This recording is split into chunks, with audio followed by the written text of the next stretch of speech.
Sujata Paul, the opposition stalled Parliament saying the Prime Minister should speak first on Manipur.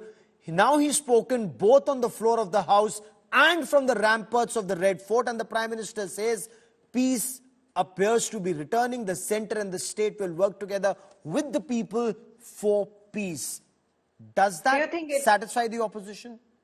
Do you think it was enough, the way he spoke in Parliament about Manipur? The way the ruling party was laughing when he was talking about various issues and the focus had been Manipur. But no, the Manipuris haven't got justice and India doesn't get justice till Manipur gets justice. Today, what he said was he made a very generalized statement. What kind of brutal force has been used by the two fighting groups? We have seen it. The kind of things which are happening over there, those have not been referred to, those have not been brought under control.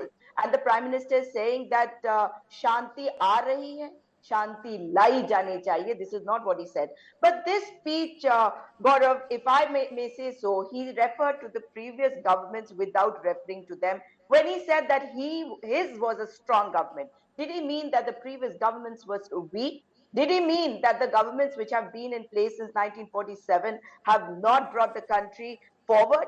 This shows his true colors, and the fact is that when he kept talking about Modi ne ye kiya, Modi ne wo kiya, it shows not self-confidence or overconfidence, but arrogance. When Mr. Modi spoke about the 5 Can I stay on Manipur for just a moment? Yes, I will come to all the other aspects. Yes, I will come to other aspects in just a moment. But respond, Charu, Pragya. Yes. The opposition says reference to Manipur was rather perfunctory, according to Sujata Paul.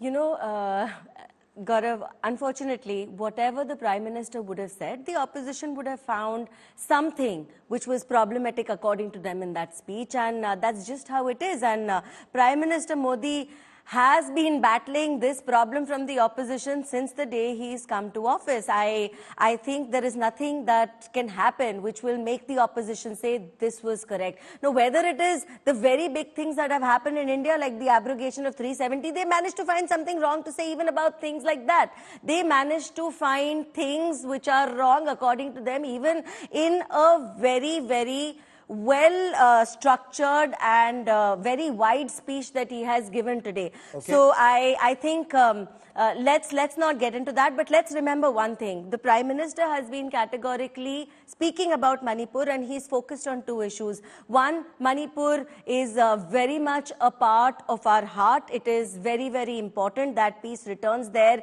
as quickly as possible. The government remains committed to making sure that the peace returns to the state as soon as possible. But you know, it's rather unfortunate that first they say the PM has not spoken, and once the PM has spoken, they'll see, but the PM has not spoken specifically this for these many minutes. I think it's rather much. Okay, Rajdeep, the Prime Minister, his address from the ramparts of the Red Fort after Parliament begins with a reference to Manipur. He also says our mindset is changing when he refers to border villages. They're not the last villages, they're actually the first villages of our country.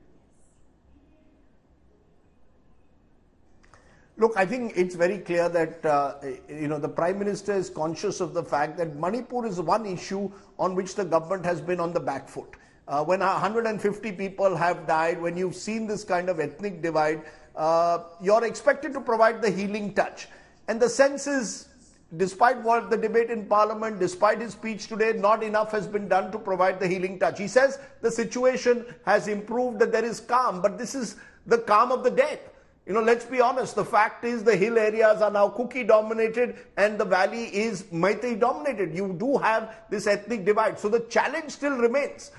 He did make this his desire for peace, did speak about the need to ensure that communities are brought together, but you're going to need much more, Gaurav, than just these fine words from the ramparts of Red Fort. And in that 90-minute odd speech that the Prime Minister gave today, Manipur formed a very small part of it, and that was expected. As I said, I think the Prime Minister was addressing the entire nation. Interestingly, there was a point where he said, when violence takes place in Manipur, people in Maharashtra are affected. when there are floods in Assam, people in Kerala get affected. So he was trying to bring out the whole sense that, Manipur is an integral part of India, which is which I think was something he wanted to emphasize in the context of what Rahul Gandhi had tried to suggest during his speech, saying Bharat Mata had been murdered in Manipur. So there was that response, but I think this speech was largely structured to try and ensure his re-election in 2024. And Manipur is not part of that re-election agenda. Let's be clear. That, as I said, is one of the issues where the government is on the back foot. Rahul Srivastav.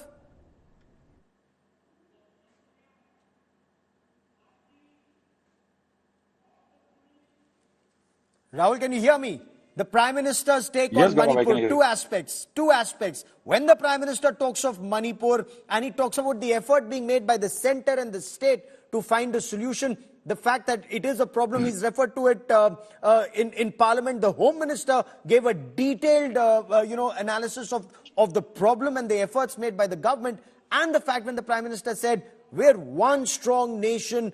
If Manipur is in pain, Maharashtra feels it. One country, one people.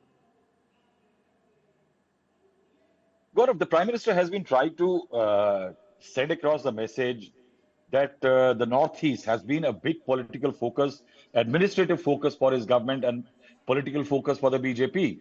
And in that, Manipur is a definite setback.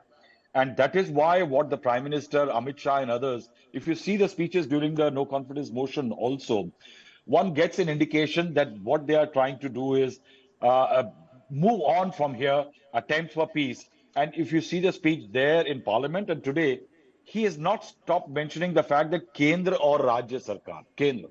So he has tried to put his assurance and his image behind the fact that the idea is to resolve the whole situation. But the fact is, what is still lacking, Gaurav, is a sense of accountability. And that's what the opposition also has been saying for some time, that you might have talked about how peace is normalcy is slowly limping back, or perhaps semblance of it. Or the second is that, yes, efforts will be made in future. But what about what happened? And after all, it was the double engine ki sarkar kind of element. And that is why, if you see today also, but to expect that the Prime Minister will use a rampart or the Red Fort speech to sack a chief minister or admonish him from there is political harakiri. I think that's too much to accept. I think the early mention of Manipur, the kind of assurance and what you say in terms of linkages, to Yes. send out a signal to Manipur and all the northeastern states that it is one India. Eventually, if peace returns to Manipur, it will galvanize things in other parts of the country, and which eventually benefit Manipur. I think it was a, I think it was a calming attempt to Okay. calm things down. But will it have a lasting impact? But yes, I say that Red Fort speeches do have certain value to them.